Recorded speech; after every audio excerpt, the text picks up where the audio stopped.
Fibroids کے symptoms کیا ہیں؟ ہمیں کیسے پتہ چل سکتا ہے کہ ہمیں یہ بیماری ہے؟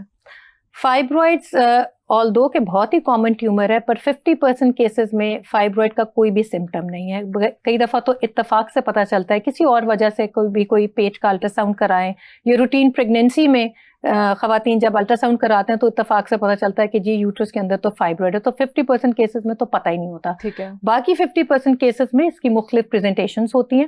جو کامنس پریزنٹیشن ہے وہ ہے پیریڈ کا ایبنارمل ہونا، یعنی پیریڈ بہت زیادہ ہیوی ہونا. زیادہ مطلب جب زیادہ ہیوی ہوگا تو خون کی کمی بھی ہو جائے گی. کئی دفعہ کئی دن تک پیریڈ رہتا ہے جس کو ہم پرولونگ پیریڈ کہتے ہیں. کئی دفعہ انٹرمینسٹرل بلیڈنگ ہو جاتی ہے، یعنی کہ 2 پیریڈس کے بیچ میں اسپاٹنگ یا بلیڈنگ. خاص طور پہ ڈفرنٹ ٹائپس آف فائبرائڈ ہوتے ہیں. وہ فائبرائڈ جو یوٹرس کی انر دیوار کو پش کر رہا ہے ان میں انٹرمینسٹرل بلیڈنگ کا بھی پرابلم ہو سکتا ہے. اور کئی دفعہ اتنے بڑے فائبرائڈز ہوتے ہیں جو کہ ادھر ادھر جو باقی باڈی میں وسرا ہیں یعنی کہ مثانہ ہیں، آنتیں ہیں، ان کے اوپر پریشر کے ساتھ سمٹم پریزنٹ کرتا ہے. یورین کرنے میں کئی دفعہ تکلیف ہوتی ہے، یا پاس آؤٹ نہیں ہوتا، یا بار بار آتا ہے. کئیوں کو پریگنینسی نہ ٹھہرنا یعنی انفرٹیلٹی کی انویسٹیگیشنز میں پتہ چلتا ہے کہ جی یہ فائبرائڈ تنگ کر رہا تھا.